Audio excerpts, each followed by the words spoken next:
As soon as I got into the car, my grandson suddenly covered my mouth and said, "Don't say anything, Grandma. Are they listening to us?" I listened to him, and what I discovered was a truth so shocking it knocked me to the ground. "I'm glad you're here. Stay until the end and tell me which city you're watching my story from. I want to know how far it has reached." I stepped out into the parking lot. It was already completely dark. My old sedan was parked quietly in a secluded corner, the faint light from the street lamp reflecting off the layer of dust on the windshield. I opened the door, about to get in when a cold hand suddenly covered my mouth.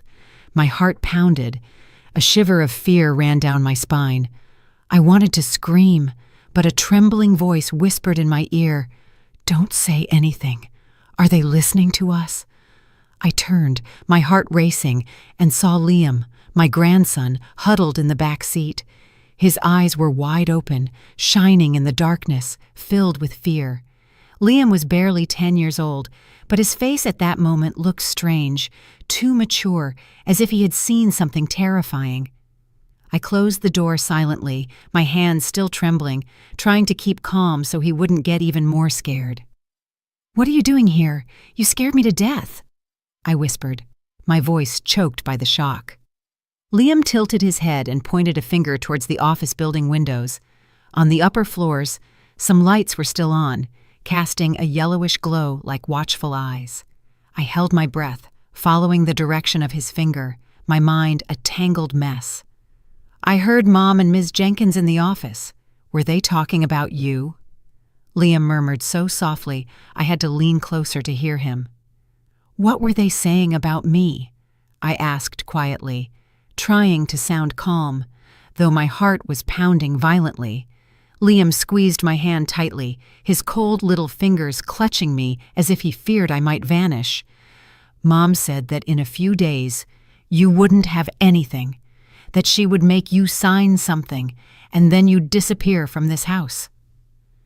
Liam's words were like a knife straight to my heart. I froze, as if the ground beneath my feet had opened up. Bethany, my daughter-in-law, whom I had loved like my own child, was plotting against me. I wanted to scream, to run to the building and confront them, but seeing Liam's frightened eyes, I understood I couldn't act impulsively.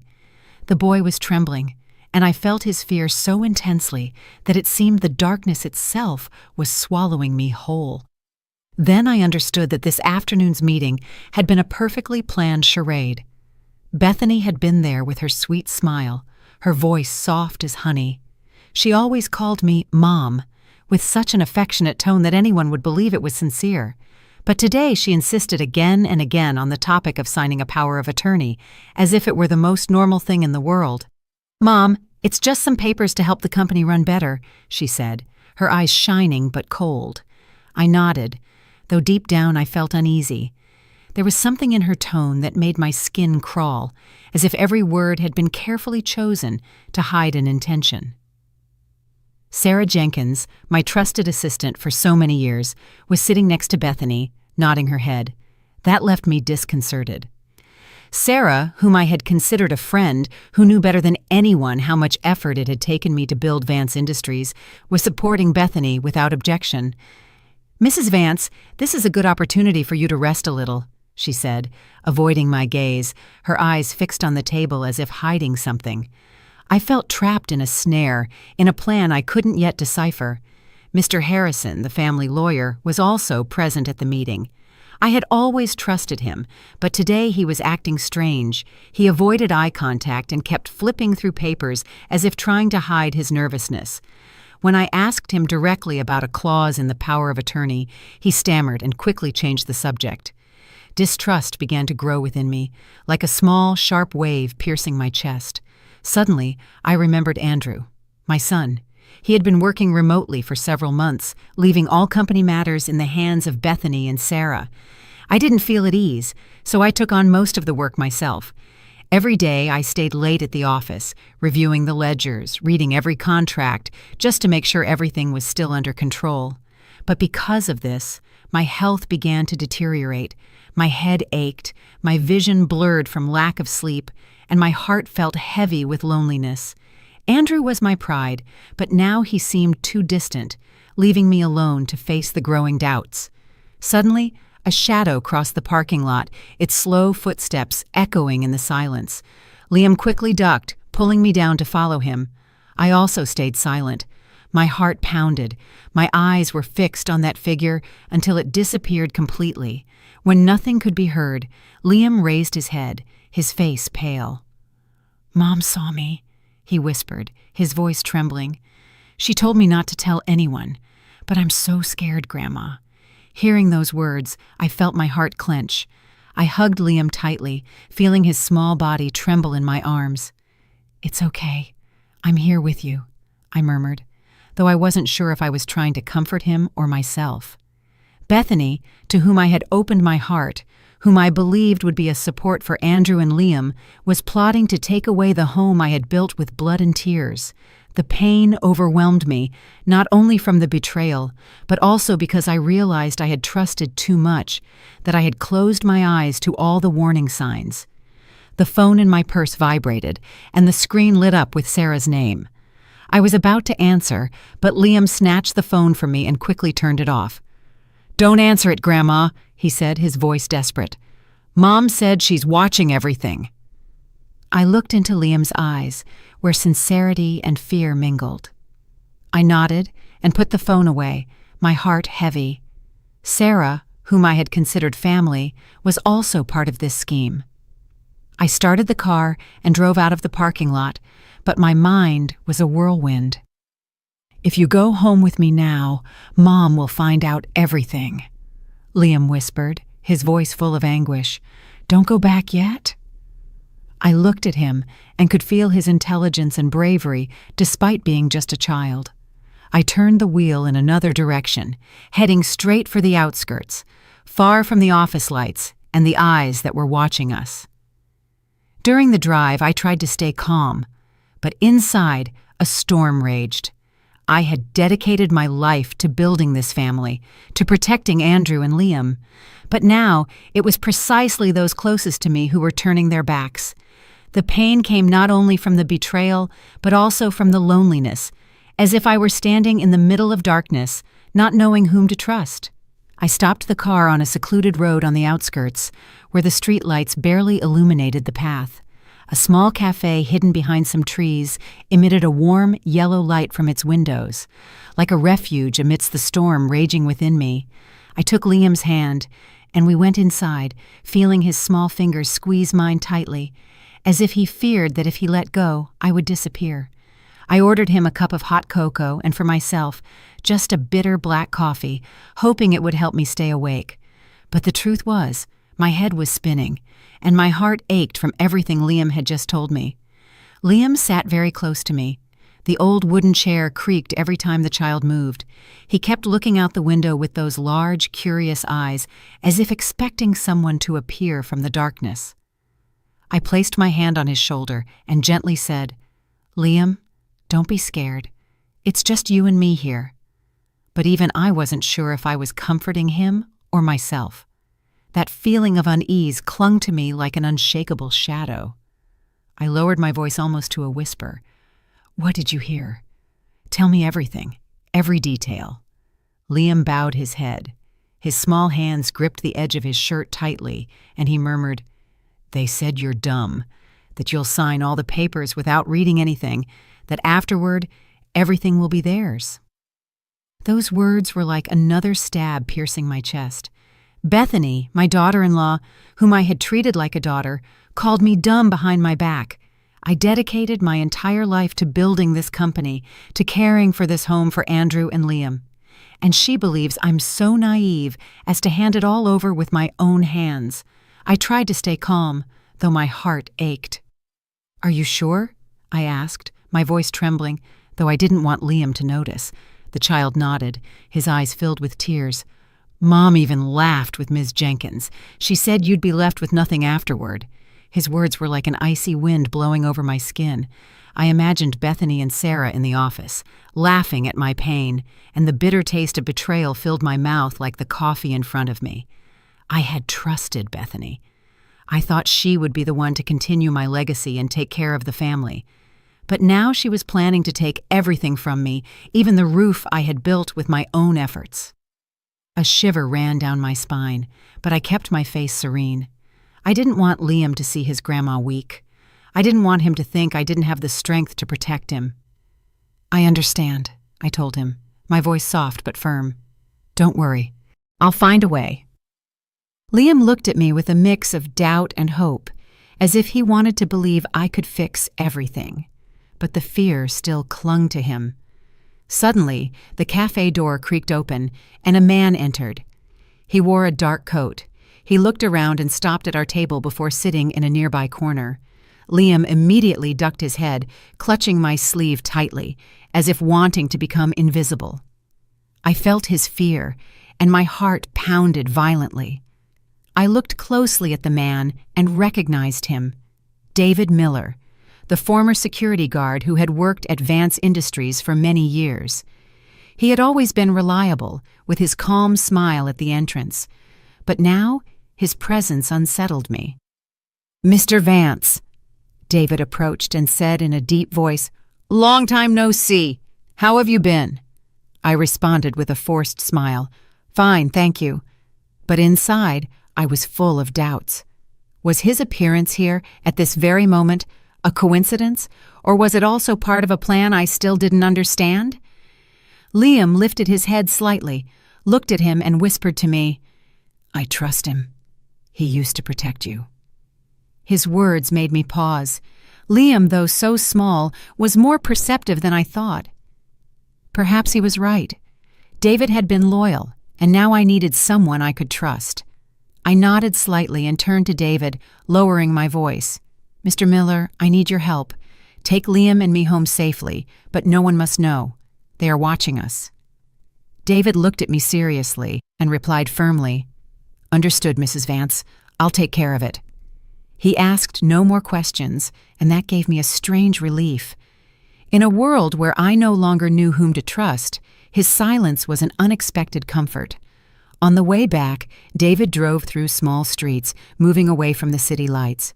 Liam sat beside me, continuing his story in a trembling voice. "Mom also said that if I ever told anyone, she would disappear, and I wouldn't have anyone anymore."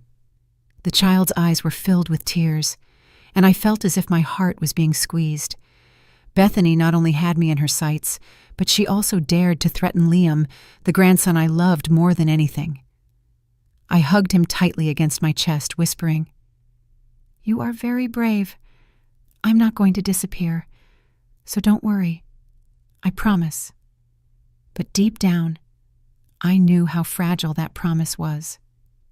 I didn't know how I could protect Liam when I myself was lost in this whole mess.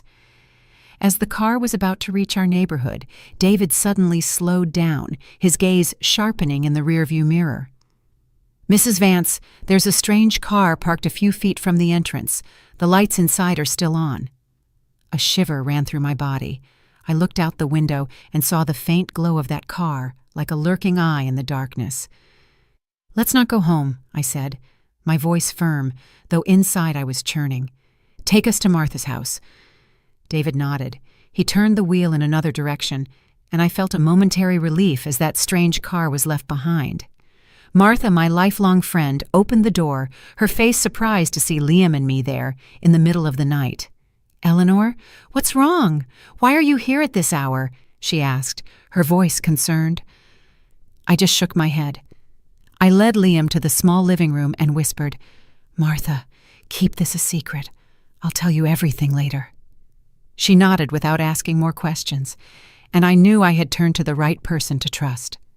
As Martha went to make tea, Liam pulled me to sit next to him and murmured in a trembling voice, "Grandma, Mom is going to make you sign. Don't sign anything." The child's words sounded like a warning, but also like a plea. I hugged him tightly and nodded. "I know. I'll be careful." But inside, I repeated to myself, "This is just beginning, and I don't know if I'll have the strength to face what's coming." I asked David to take Liam home first, so as not to arouse Bethany's suspicions. If she saw him return with me, she would surely realize that something was wrong. David nodded. He took the child, and I stayed at Martha's house, lying on the old couch, staring at the ceiling. I couldn't sleep that night. Liam's words echoed in my head, mixed with the image of Bethany, smiling sweetly, Sarah avoiding my gaze, and Mr. Harrison flipping through papers with a tense face. I had built this family with all my love and effort, but now I felt like I was in the middle of a chess game, being the only piece that didn't know the rules.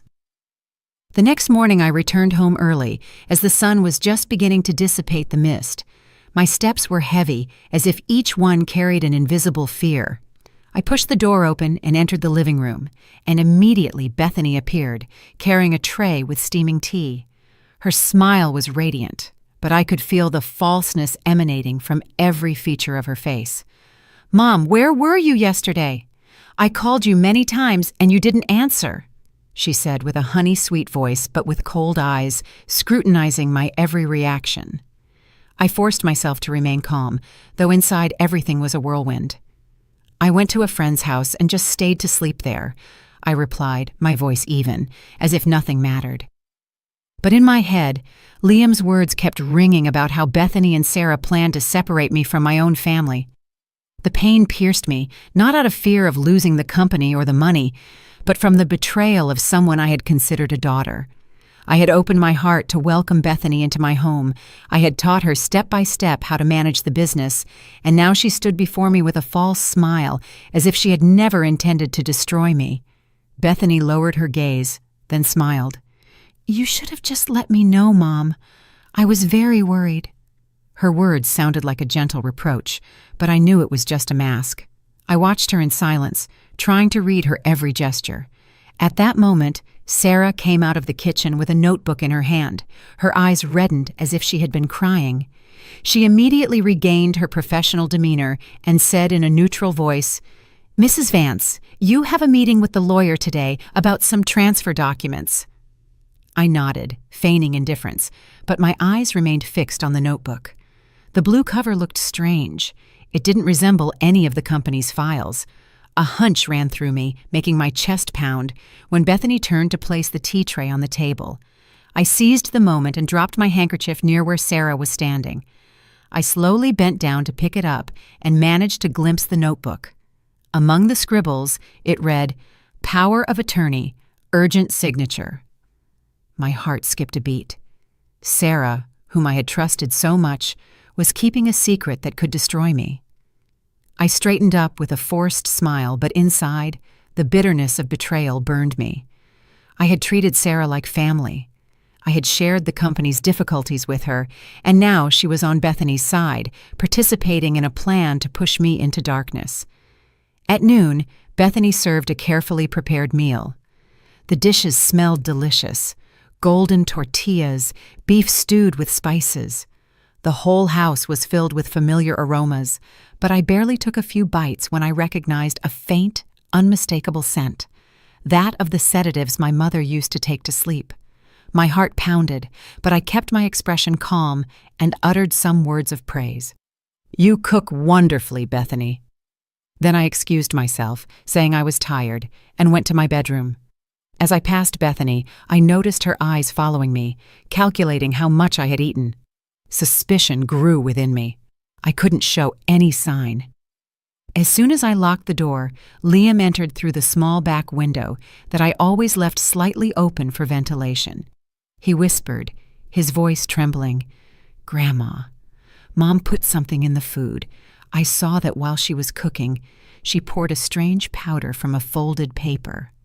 His words confirmed my worst fear. I nodded gently, placing my hand on his shoulder. "I know, sweetie, but don't say anything, do you hear? Leave it to me." However, looking into his large, frightened eyes, I understood that he feared not only for me, but also for himself. His mother, Bethany, had gone so far as to intimidate her own son to get what she wanted. The pain throbbed like an open wound, salted. Not only Bethany's betrayal, but also the fact that Liam, my little grandson, was trapped between truth and lies. At dusk, I called David and asked him to watch for strange cars around the house. His deep voice resonated over the phone. "Mrs. Vance, A black sedan appeared last night, parked a few feet from the entrance. The car's lights are still on, but I haven't seen anyone go in or out." A shiver ran through my body. Who was watching me? Bethany? Sarah? Or someone else I didn't yet know? I asked David to stay alert, and the feeling of unease clung to me like an unremovable shadow. That night, I couldn't sleep. Lying in bed, I heard a faint noise in the yard. I slowly got up, pulled back the window curtain, and looked down. Under the faint moonlight, I saw Sarah standing alone with her phone in hand, her voice broken. "My daughter, I have to do it. Otherwise she's going to die." She cried as she murmured, as if pleading with someone. My heart pounded hard, but it wasn't from fear, but from a mix of rage and compassion. Was Sarah, whom I had trusted, being forced, or was she just pretending like Bethany? I stepped back, my head buzzing, unable to understand what was happening, but I stored that detail, determined to investigate more in the morning. At dawn, with the streets still empty, I used going to the grocery store as an excuse to leave the house. But instead of heading to the usual place, I followed Sarah silently. I saw her enter St. Jude's Hospital with hurried steps, as if fleeing from something. I waited about 30 minutes, parked in a hidden corner, not taking my eyes off the entrance. When Sarah came out, her face was pale and her eyes swollen, as if she had been crying. I felt a sharp pain in my chest, not only for suspecting her, but because deep down, I still wanted to believe that she wasn't betraying me on purpose. But after what Liam had told me, I couldn't let emotion dominate reason. I needed the truth. I entered the hospital, pretending to look for an acquaintance, to approach the information desk. The young receptionist, with a polite smile, checked the records when I mentioned Sarah. "She had an appointment in pediatric cardiology last week for a little girl," she said in a neutral voice. I nodded, feeling as if a stone had sunk into my chest. Did Sarah really have a sick daughter, or was it all part of a plan? I apologized, saying I needed to use the restroom, and quickly left for the parking lot, my mind spinning. As soon as I opened the car door, my cell phone vibrated. A message from an unknown number appeared on the screen. "You will soon have to sign some papers. If you don't, a child will die on the operating table." My heart froze, as if I had been doused with ice water. I read and reread those words, looking for a clue, but only found a cold, direct threat. I didn't respond. I just saved the message with a trembling hand. Who was behind all this? Bethany? Sarah? Or someone else I didn't yet know? I thought of Liam, his terrified gaze, and my soul ripped apart. How could a mother like Bethany use her own son to blackmail me? Upon returning home, I found Bethany already standing at the entrance, as if she knew the exact time of my arrival. "Where were you, Mom? I called you so many times and you didn't answer," she said with a sweet voice, but with sharp eyes that seemed to want to pierce through me. I smiled weakly and replied, "I went to buy some vitamins." Bethany nodded, that smile fixed on her lips. "That's good. Mom's health is the most important thing." But from the upstairs window, Liam peered out with a look full of anguish. I gave him a slight nod as if to tell him I was fine, not to be scared, but inside I knew I was walking on an abyss and that any misstep could lead me to ruin. In the afternoon, Mr. Harrison, the lawyer, called, his voice forced, as if he were reading from a script. "Mrs. Vance, we need to meet to sign the investment power of attorney as soon as possible." I heard a faint murmur behind him, as if someone else was there. I responded briefly, "I'll arrange it," and hung up, my heart heavy. Bethany already controlled everything, from Sarah to Mr. Harrison, and now she was tightening the noose around me. I opened my phone, intending to call Andrew, hoping my son would listen to me. But before I could dial, Bethany suddenly appeared behind me, her voice soft but laden with intent. "He's busy in a meeting. He won't answer, Mom. I'll pass on your message later." I nodded. I turned off my phone, feeling trapped in my own home. I went into my bedroom, closed the door, and immediately Liam slipped in through the window like a small ghost. The child handed me a crumpled paper and whispered, "Grandma, I found it in the trash can. Mom threw it away this morning." I opened the paper and felt my heart stop. It was a photocopy of a property transfer agreement. With the space for my signature already marked, the signing date was in just a few days. A shiver ran through me, realizing my time was running out. "Very well done, sweetie," I told Liam, trying to keep my voice calm, though inside I felt on the verge of an abyss. Bethany not only wanted to steal the company, she wanted to erase me completely from this family. Late at night, with the moon streaming through the window, I heard soft taps on the door. Sarah was there, her eyes red and face drawn. She opened her mouth about to say something, but Bethany's voice came from downstairs, icy. "Sarah, come down now!" Sarah flinched, stepped back, and murmured, "Sorry, Grandma."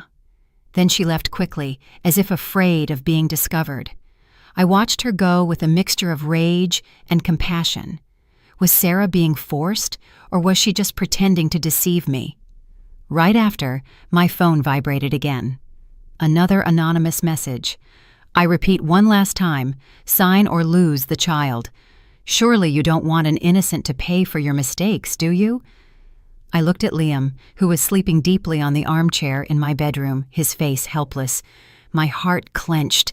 Bethany had dared to bring Liam into this game too, using my grandson as a threat to break me. I never imagined she could be so cruel. The pain overwhelmed me, not only from the betrayal, but because I understood that I had put Liam in danger by trusting too much in my family. Immediately I called Andrew, and this time, unusually, my son answered. "Mom, what's wrong?" he said distractedly, as if busy with something else. I tried to tell him everything about Bethany, Sarah, and the threatening messages, but Andrew interrupted me. "Mom, just listen to Bethany. I trust her to handle everything. You're imagining things." His words were like a knife cutting my soul. Andrew, the son I had loved and protected my whole life, was now siding with the person plotting against me. I hung up, tears threatening to fall, but I held them back.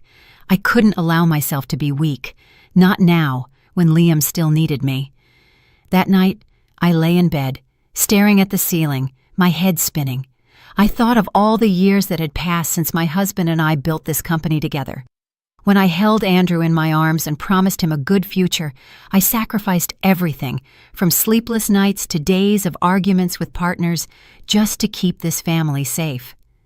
But now I felt like a stranger in my own home. Bethany had taken control of everything, from Sarah, Mr. Harrison, even Andrew himself, and me. At 65 years old, I had to face alone the betrayal of the people I loved most. I clenched my fists, telling myself I couldn't wait any longer. Tomorrow, I would find a way to expose everything before it was too late. But deep down, I knew I was walking a dangerous path. I was not only fighting to protect the company, but also to protect Liam, to hold on to the last hope for this family. The pain of betrayal was still there, burning inside, but I couldn't let it defeat me. For Liam, I had to be strong. The next morning, as the sun was just rising, I went out into the garden to get some fresh air, hoping it would calm my troubled mind. But as soon as I took a few steps, I saw Sarah standing in the corner of the garden, next to the rose bush I had planted when Andrew was a child. She was talking on the phone, her voice broken and trembling.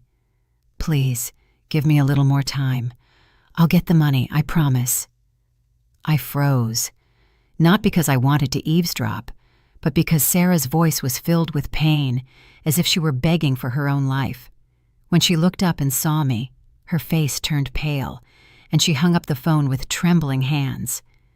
"Mrs. Vance," she stammered, her eyes wide with fright. I saw her take a step back, as if she feared I would ask her something, but I just nodded gently, forcing a smile, as if nothing was happening inside. I felt a pang. Sarah, who had been my right hand in the company, whom I had trusted as family, now trembled before me like a cornered animal. Was she truly being pressured, or was it another of her acts to deceive me? Doubt gnawed at me, but deep in my heart, I wanted to believe that Sarah had not betrayed me on purpose. I had seen her as a daughter. I had shared the company's most difficult moments with her, and now, seeing the fear in her eyes, I couldn't help but feel compassion. Suddenly, Bethany came out of the house and put an arm affectionately around Sarah's shoulders, as if they were close friends. "Mom, the documents are ready. You just need to sign them," she said with a honey-sweet voice, smiling radiantly but coldly. "Don't worry, they're just some simple papers." Her words made Sarah's face turn even paler, and she clenched her hands tightly, as if holding herself back. I smiled with effort, feigning confidence so Bethany wouldn't suspect, but inside, I felt like I was walking on a minefield. Every word, every glance from Bethany was like a knife reminding me that she, the daughter-in-law I once loved, now planned to drive me out of my own family. The pain of betrayal overwhelmed me not only because of Bethany, but because I myself had been blind to the warning signs and had given her the opportunity to manipulate everything. When I went into the kitchen to get a glass of water, Liam discreetly pulled me into a corner where the light from the window didn't reach. The child whispered, his voice trembling, "Last night, I heard Mom threaten Ms. Jenkins. If she doesn't do it, her daughter will have problems." Liam's words were like an electric shock running through my body. I looked at him immediately. His big eyes were filled with fear, but also with a strange determination. "Are you sure?" I asked, in a voice so low it was almost inaudible. Liam nodded firmly. "I heard it clearly. Mom said she would disappear, and Ms. Jenkins' daughter would never be saved." My heart pounded hard, not only because of what the child had said, but because I understood that Bethany was not only targeting me, but daring to use Sarah's daughter to manipulate her. The pain burned like salt in a wound, not only from Bethany's betrayal, but because Liam, my little grandson, was seeing his own mother become a cruel person. At noon, Sarah brought me a glass of hot milk. She placed it on the table without daring to look me in the eye. She stood there silently, as if awaiting a sentence. I barely took a sip, pretending to drink, but when she turned around, I poured the rest into the nearby planter. The faint smell of sedative I had recognized days ago still lingered, and I didn't dare take a risk. Sarah remained still for a moment, and then suddenly murmured in a voice so low I had to strain to hear, "I'm sorry, Mrs. Vance." Then she rushed out of the room, as if fearing that staying longer would make her reveal what she was hiding. Her apology was like a dagger in my heart. I was increasingly convinced that Bethany had her under control, but the remorse in her voice tore me apart. She was once the person I trusted most, and now she was trapped in a game I still didn't fully understand. That night, with the moonlight streaming through the window, I heard soft footsteps in the hallway. Liam secretly ran into my bedroom, his face frightened. "Grandma, I saw Ms. Jenkins crying in the hallway. She said her daughter is about to die." The child hugged me tightly, his small body trembling in my arms. My heart ached. Sarah, whom I once considered family, now lived in unbearable fear, and I couldn't help her at that moment. My pain came not only from Bethany's betrayal, but from realizing that I myself had pushed Sarah into this situation by blindly trusting my daughter-in-law and ignoring what was happening around me. I hugged Liam tightly, whispering, "I'll take care of everything. Don't be scared." But inside, I knew I was facing an insurmountable wall. I decided that the next morning I had to go to St. Jude's Hospital once more and confirm everything for myself. I needed to know the truth about Sarah's daughter, if she was truly gravely ill, or if it was another trick by Bethany.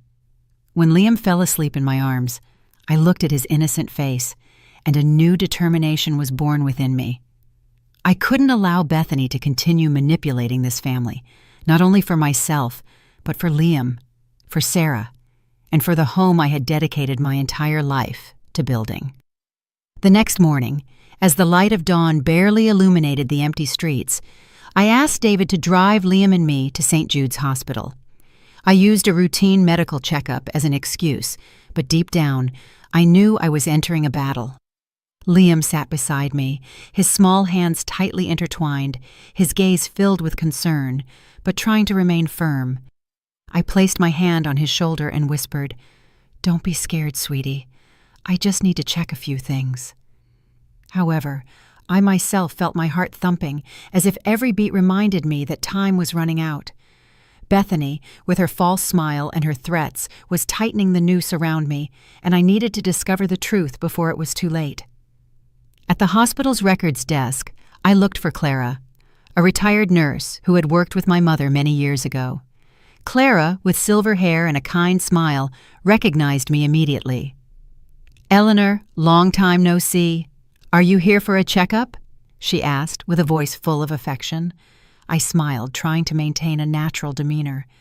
"I need to check the information for a girl with the last name Vance, Sarah's daughter, my assistant." Clara nodded. She opened the files on the computer, but a few minutes later she frowned. "There's something strange. This child isn't a cardiology patient. The file was opened only a few weeks ago, and it just says common cold." Clara's words were like a lightning bolt piercing the fog in my head. I felt a glimmer of hope, but at the same time, my suspicions grew. If Sarah's daughter wasn't seriously ill, why was she trembling, crying, and obeying Bethany that way? I asked Clara to see the child's cardiology history in detail, and she, in silence, printed a few pages. When I glanced over them, my heart stopped. Several doctors' signatures looked like unclear scribbles, and the stamps were blurry, as if they had been hastily forged. I gripped the stack of papers, trying to keep my voice steady. "Clara, keep this a secret for me," she nodded with a worried look. "Be careful. It seems someone manipulated these files from outside. I'll make you a few more copies." I thanked her, but inside me, a storm was unleashed. Bethany was not only threatening me, but she had also forged documents to manipulate Sarah. The pain overwhelmed me, not only from my daughter-in-law's betrayal, but for Sarah, who lived trapped in a fear based on a cruel lie. Suddenly, Liam gently tugged my sleeve and whispered, "Grandma, someone's watching us." I turned and saw a man in a dark coat sitting not far away. He held a newspaper, but his eyes were following us closely. My heart pounded in my chest. I felt like I was in a predator's sights. David, who was near the entrance, perceived the situation. He walked towards him and sat at the next table, his gaze icy. The man in the coat became uncomfortable. He quickly got up and left, dropping the newspaper to the floor. I exhaled, but the uneasiness didn't leave me. Who was behind all this? Bethany? Or someone else I didn't yet know? I squeezed Liam's hand and smiled to reassure him, though inside I knew we were walking on dangerous ground. On the way back home, Liam held the copies in his hand and asked in an uncertain voice, "Grandma, is Miss Jenkins's daughter really sick then?" I looked into his big, round eyes, filled with both concern and hope. I replied gently, "Maybe, but it's not as serious as they say.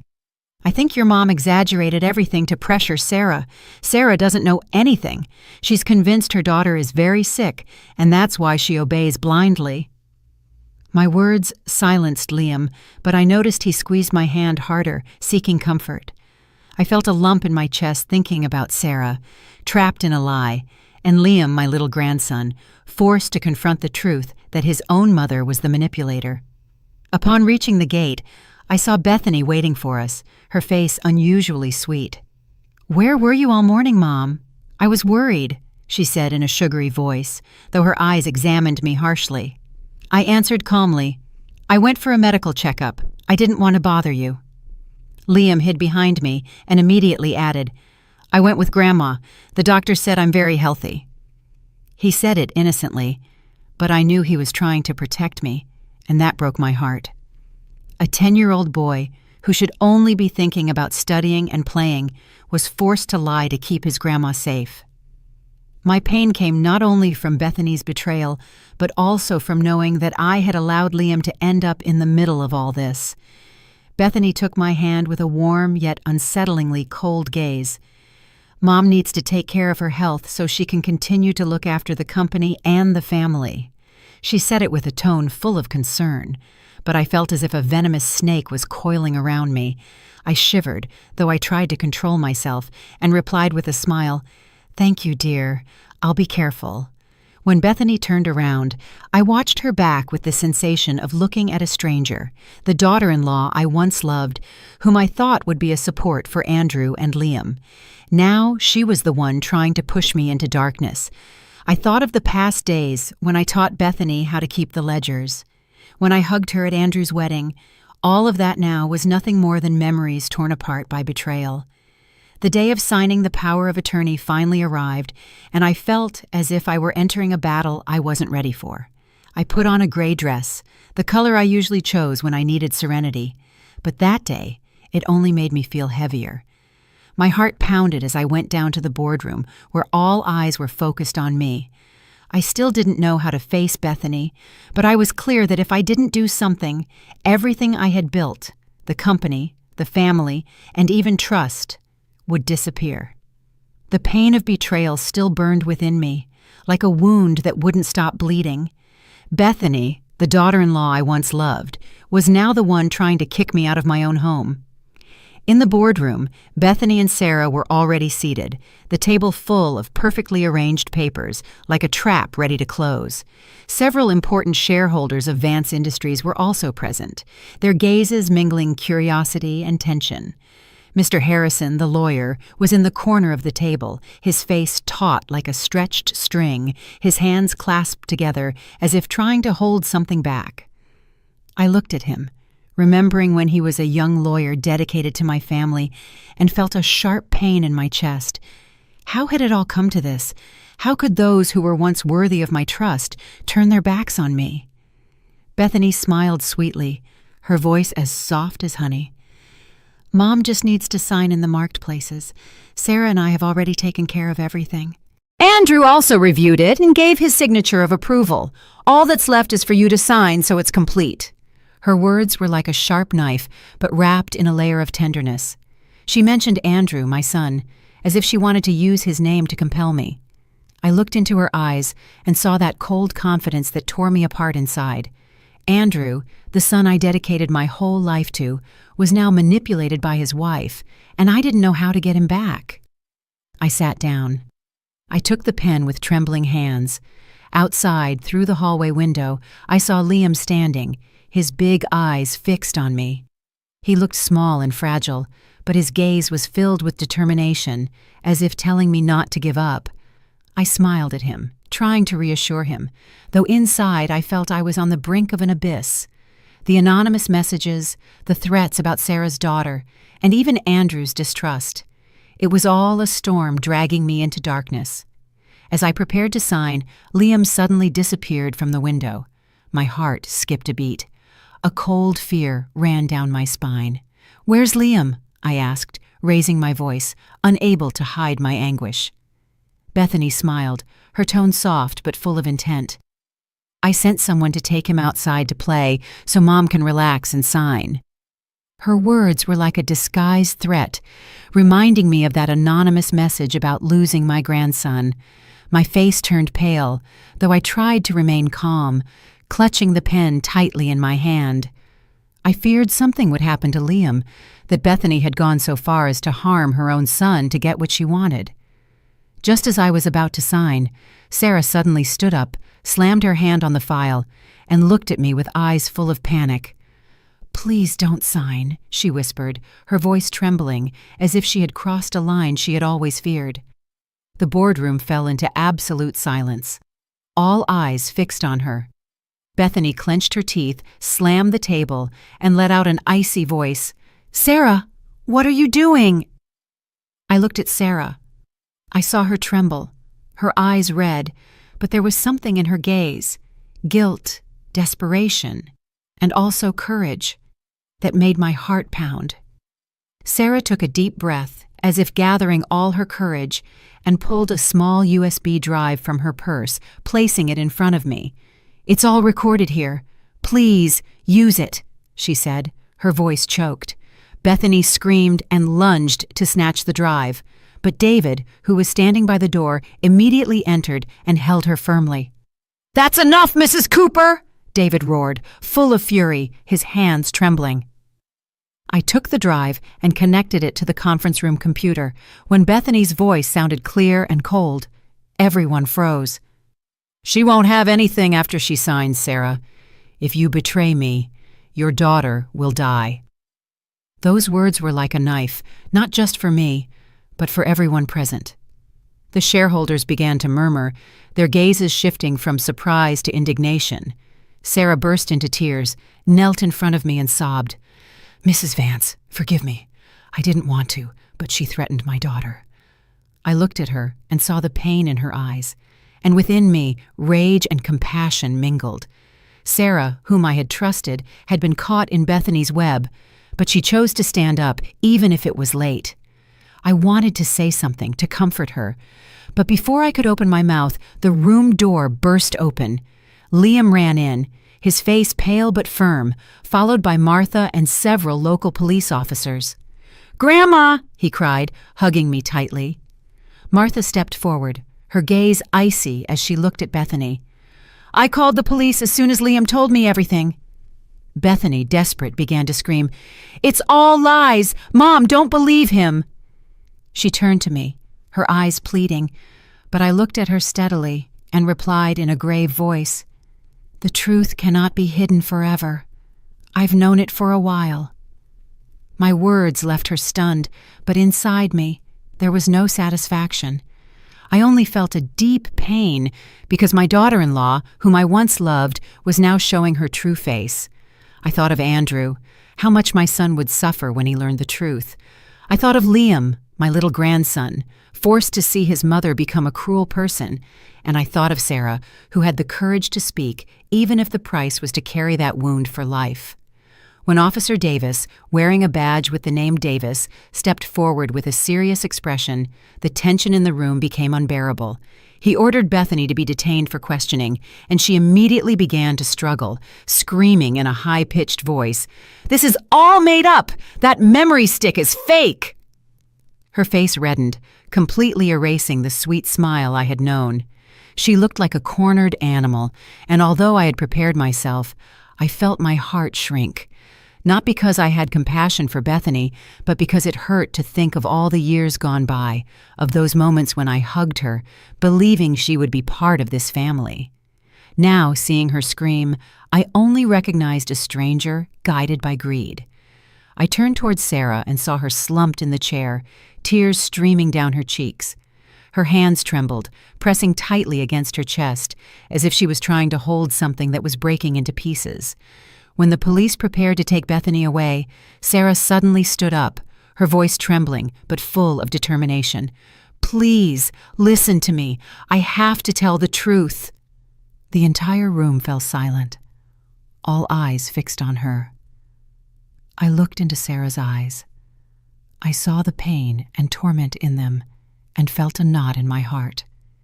She, who was once my right hand, was now there, trembling like a leaf in a storm.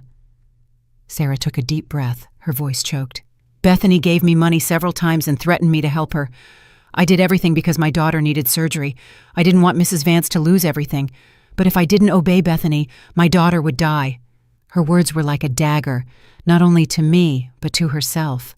I saw tears rolling down her face, and I could feel the desperation in every phrase.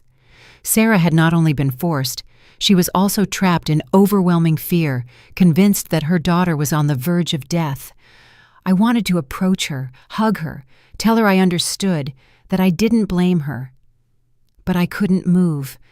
My pain was too great, not only from Bethany's betrayal, but also for Sarah, whom I had considered part of my family and who had had to endure everything in silence.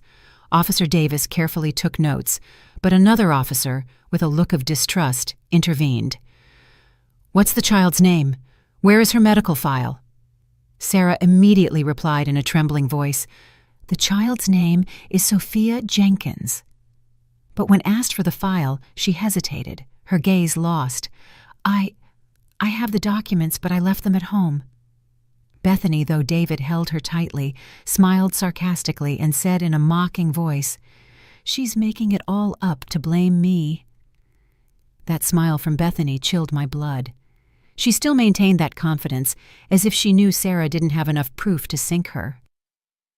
I looked at Sarah, saw her with her head bowed, her hands clasped, and I knew she was steeped in confusion and guilt. Suddenly, Liam, my little grandson, stepped forward, his voice clear, though trembling.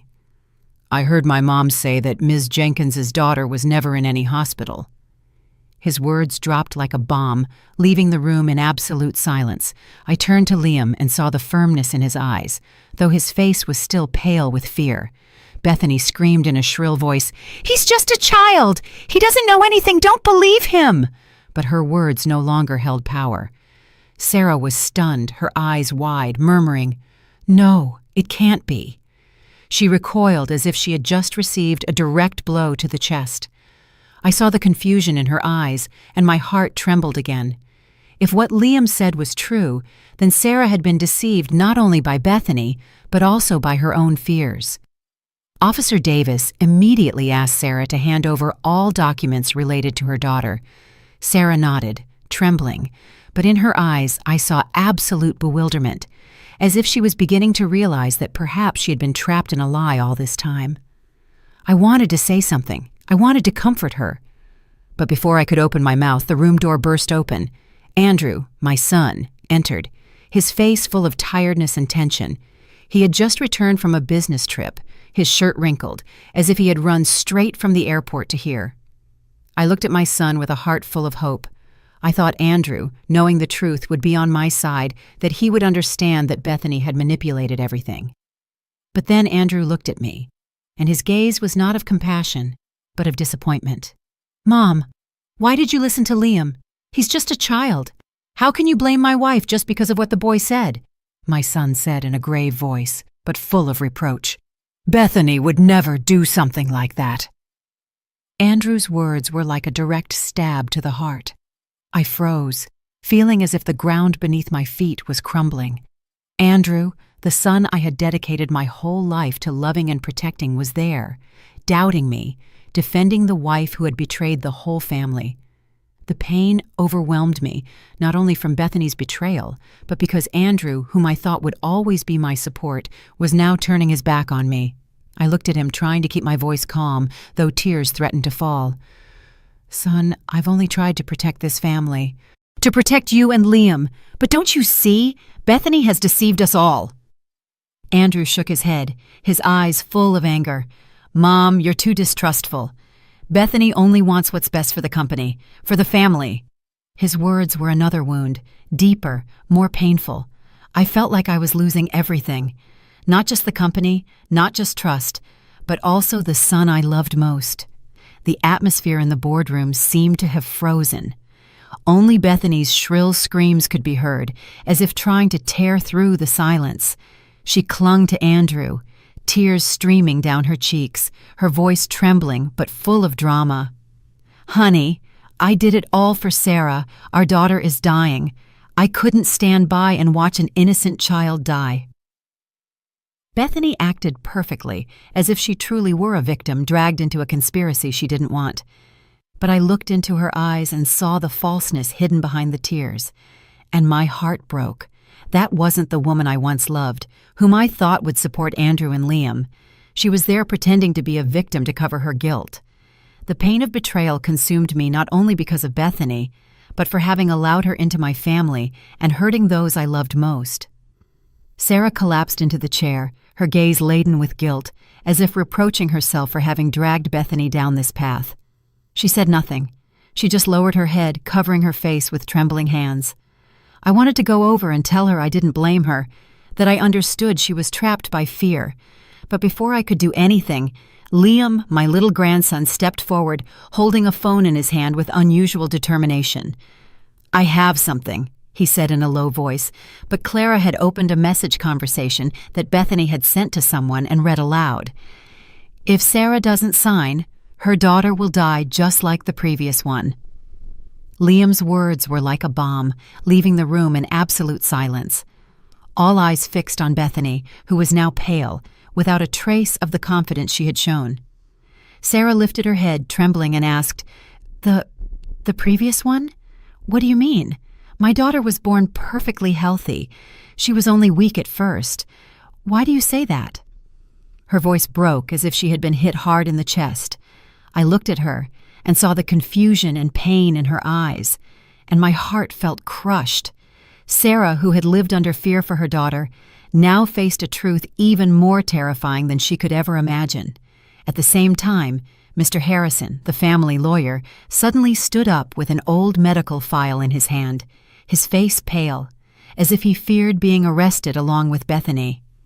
"I can't stay silent anymore," he said, his voice trembling. "This file shows that Sarah's true daughter died a few hours after birth. That same day in the hospital, there was another abandoned girl without papers." Mr. Harrison paused, took a deep breath, and pointed directly at Bethany. "That girl was your daughter with your lover. You swapped her with Sarah's. You turned her into the sick daughter who needed saving to manipulate Sarah. All these years, Sarah knew nothing. That's why she blindly obeyed you." Mr. Harrison's words were like an earthquake. They left the room in absolute silence.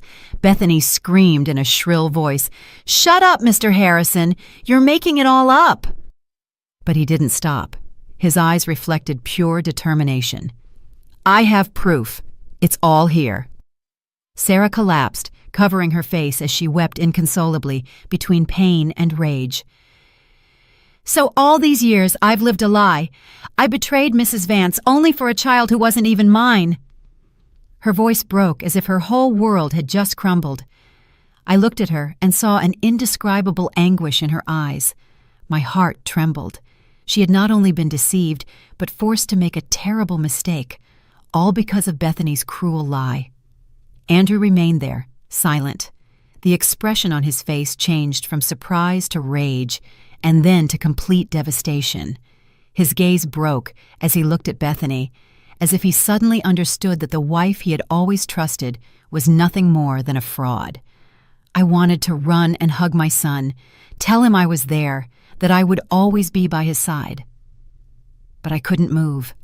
The pain overwhelmed me, not only from Bethany's betrayal, but for Andrew, who had doubted me, who chose to side with his wife instead of his mother. I thought of those past days, when I held Andrew in my arms and promised him a better life. Now he was there, shattered by the truth, and I didn't know how to heal that wound. Cornered, Bethany screamed in fury, "Yes, she's my daughter, but I don't need her. All I want is power and money." That confession froze everyone in the room.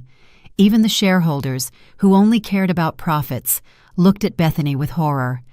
I froze, unable to believe she could be so cruel, not only to Sarah, but also to her own daughter.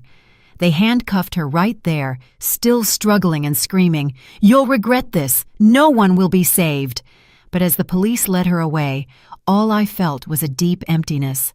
There was no victory, only immense pain, because my daughter-in-law, whom I once loved, was now nothing more than a stranger.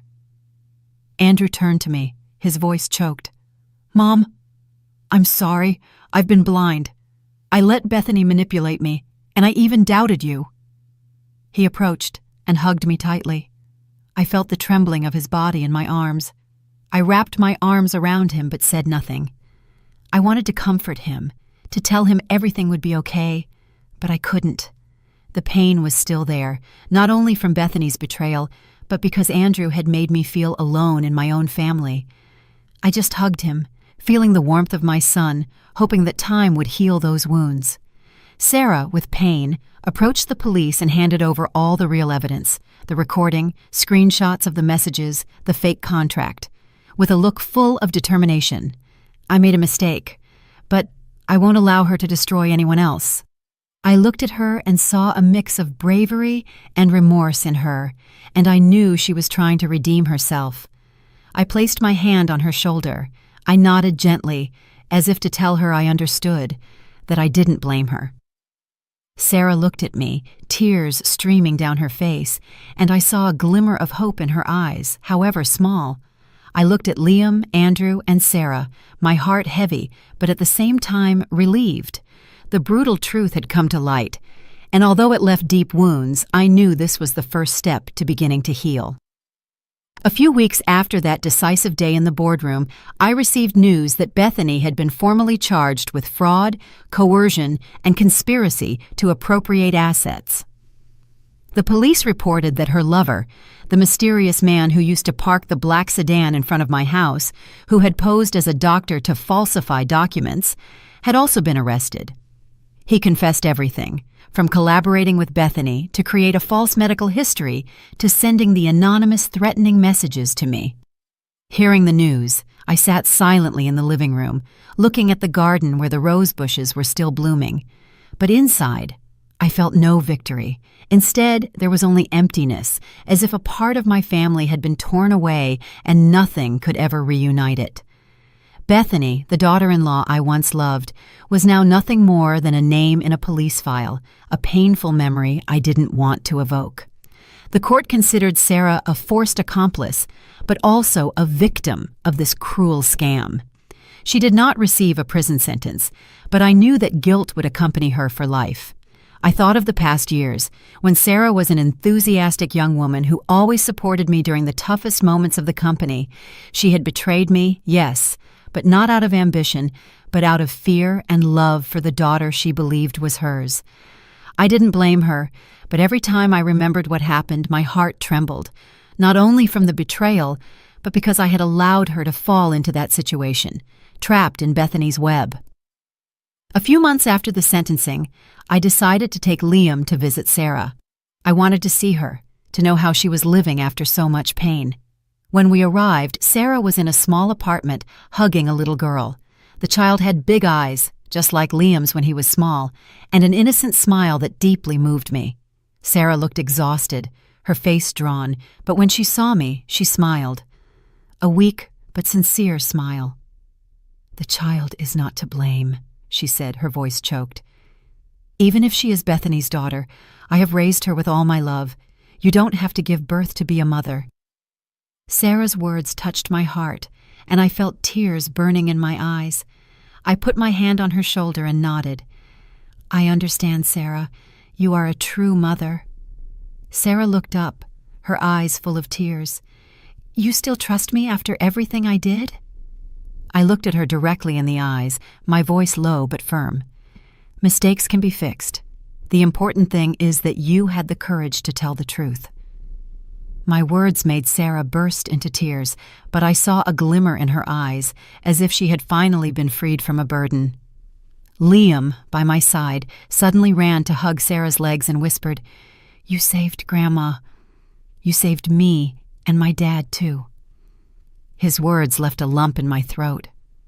Liam, barely 10 years old, already understood the value of courage and forgiveness. I hugged him, feeling the warmth of his small body, and in that instant, I knew there was still hope for this family. I decided to legally support Sarah so she could obtain legitimate custody of the child, completely separating herself from Bethany. It was the least I could do, not only to redeem myself for my own doubts, but also to give Sarah a chance to start anew. She deserved to live a life not marked by lies. When I told this to Sarah, she squeezed my hand tightly and said in a trembling voice, "Thank you, Mrs. Vance. I will never forget what you did for me." I just smiled without saying anything, but inside I felt a little relief, as if a part of the wound was beginning to heal. Over time, my home slowly returned to calm. Liam became my daily joy. Every morning he would run to my room shouting, "Grandma, have a very happy day." His smile was like a ray of sunshine, dispelling the shadows that still lingered in my heart. Andrew, my son, began to learn about business from me. He would sit beside me in the office, taking notes attentively, asking questions, and little by little, I saw in him the maturity I had always expected.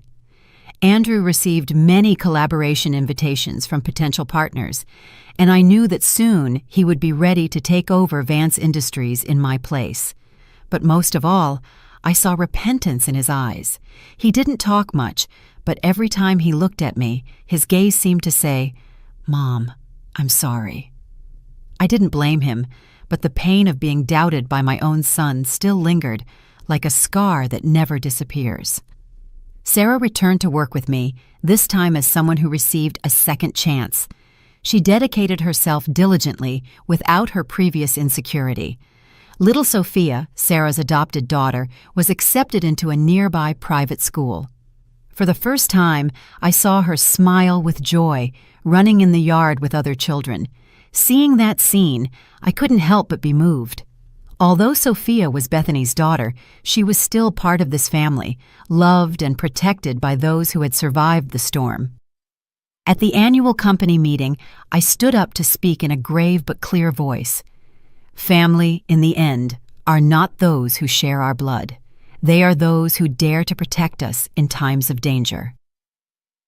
I looked towards the front row, where Liam, Sarah, and Andrew were sitting. Liam smiled broadly at me and waved. Sarah nodded, her gaze full of gratitude. Andrew looked at me, and for the first time in many months, I saw in his eyes not only repentance, but also pride.